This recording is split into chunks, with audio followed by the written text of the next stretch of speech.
Hey everybody, welcome to another video.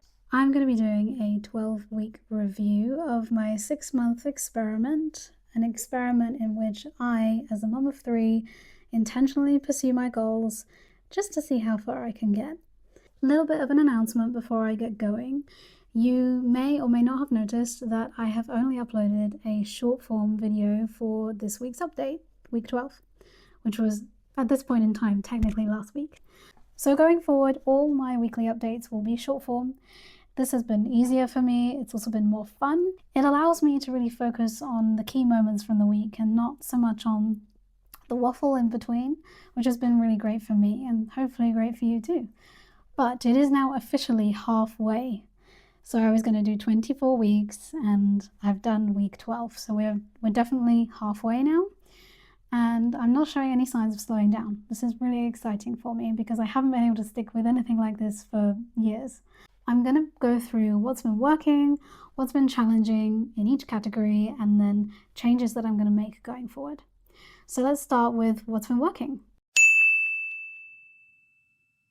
Physical health, which I'm also calling health and longevity, because longevity is what it's about really. Tracking general health in addition to trying to do extra has been very helpful for me because it allows me to see what I'm already doing and kind of keeps me positive when I feel like I'm having a bad day or a bad week. It's a great reminder day to day that my health is actually pretty good, and I've been using a couple of things to do this. I have a wearable. This is a Garmin, and I've had this for years now, but I've been wearing it far more consistently. I didn't wear it a lot last year just because I always had Eden in my arms, and I just felt like it was kind of bulky, it was going to get in the way, and also it was stressing me out a bit because it would tell me that my HRV was really bad and I could not do anything to control that, and it just made me feel anxious, which would make my HRV worse.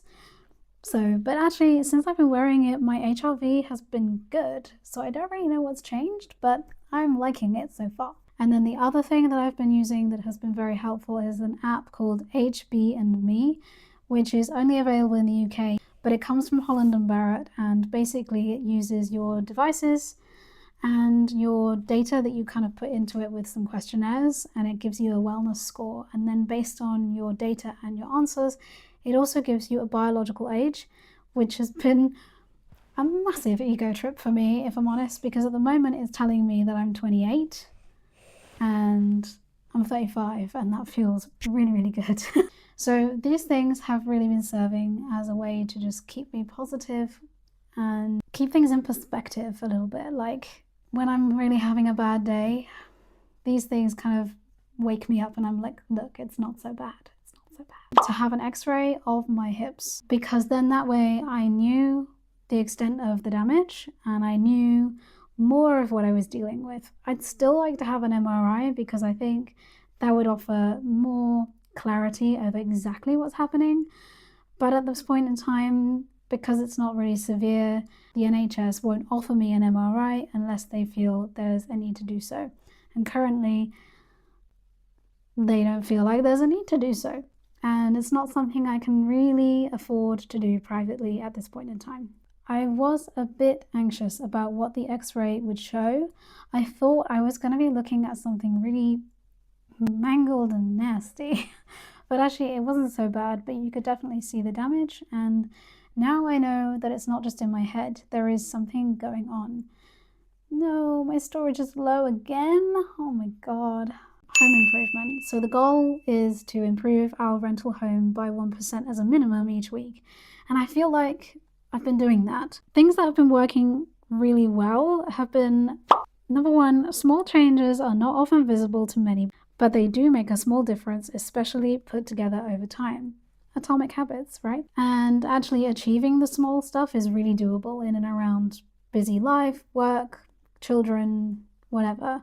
The second thing that has been really working is that actually doing things makes me want to do more things. Because I have that small sense of accomplishment, that makes me want to get more of that feeling of accomplishment, so I do more things. For social media, growing my social media following, the things that have been really working has actually been short form. Who would have thought?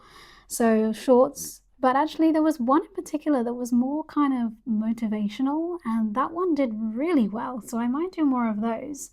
And although it's been difficult, I've actually been learning a lot just on the go. I haven't been waiting to get everything perfect, to have all the right equipment, to know exactly what my video is going to be. I certainly don't have time to sit down and script anything. So everything has been kind of on the fly, and I've just been improving week on week. And I feel really good about that. I feel so proud of myself that I have managed to fit it in, because that was something I was worried I wouldn't have time to do, but I've made it work. Moving on to the challenges. So for health and longevity, challenges have mostly been in the shape of time and energy, resources.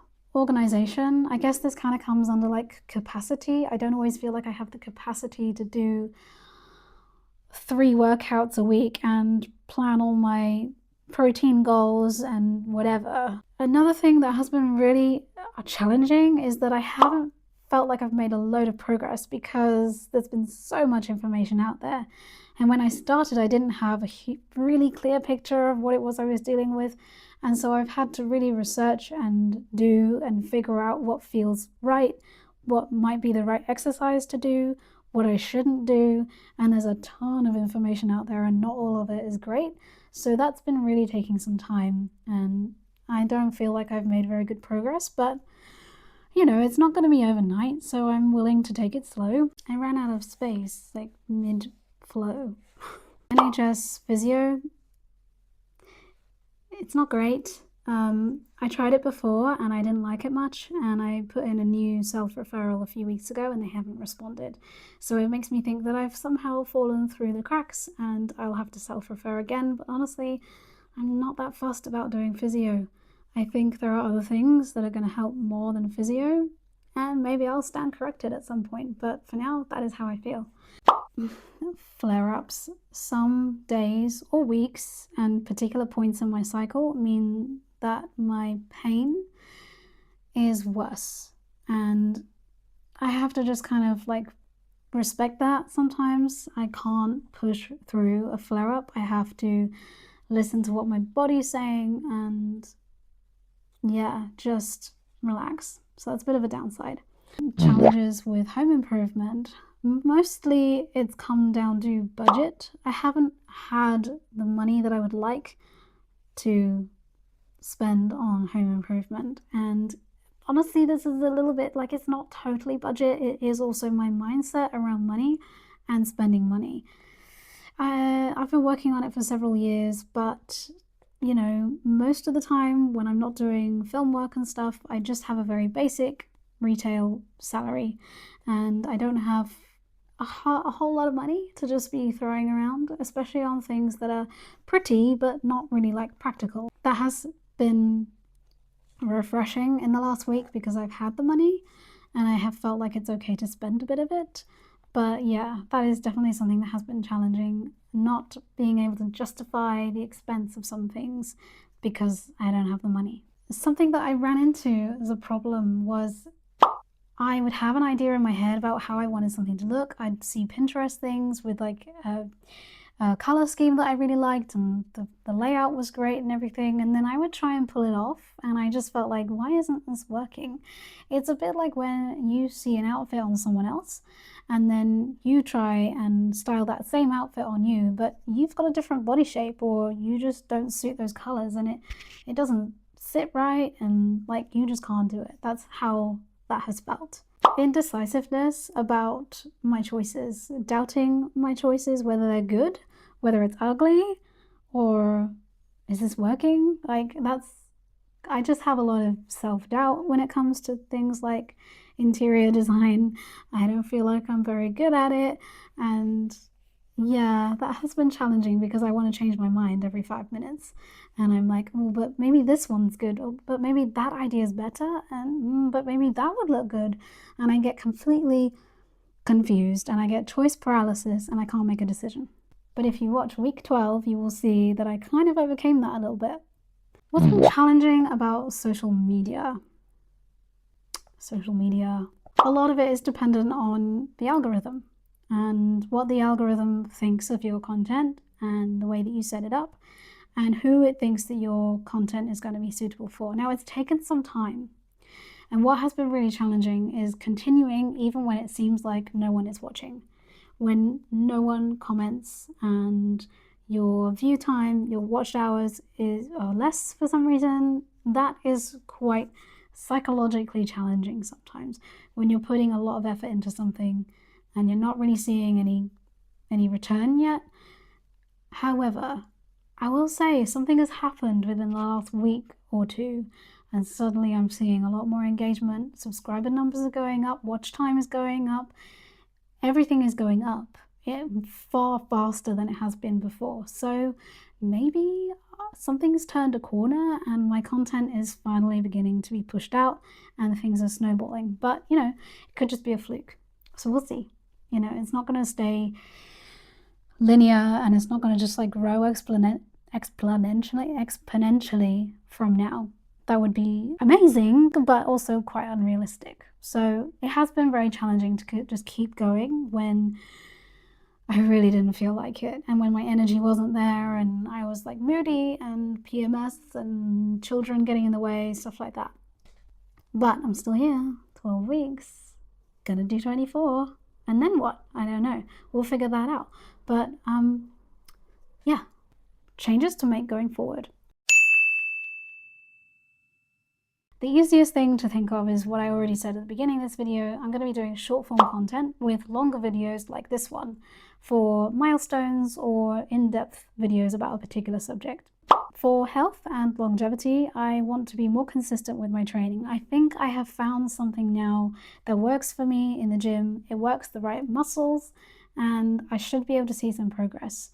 I also want to do some nervous system regulation because of some research I've been doing, just good things about this, and hopefully managing chronic pain going forward and maybe getting out of pain without the need for medication or surgery. So number 3, for home improvement, what I want to do is I want to focus specifically on the living room before moving on to other rooms, because we're obviously going to be spending a lot more time in the living room now that the season is changing and the clocks are going to go back soon. It'll be a lot darker.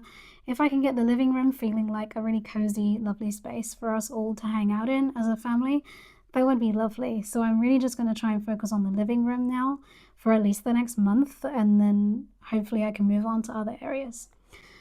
Other than that, I don't really feel like I'm going to change a lot going forward. I'm pretty happy with how things are going, and it has been full of ups and downs, but I'm really proud of myself for sticking it out, and I will be back next time with another video. I'm not really sure what it will be, but there will be one, and next week I'll be just doing week 13 short form content. So you can subscribe to me here on YouTube and see all of my updates every week. Commenting, liking, any kind of engagement really helps with my overall goal of maybe earning some passive income from this. And you can also follow me on Instagram, where I also upload my shorts, and you can see a bit more like stories and stuff behind the scenes, maybe, if I remember. And I'll be back next week. Thanks so much for watching, guys. Bye.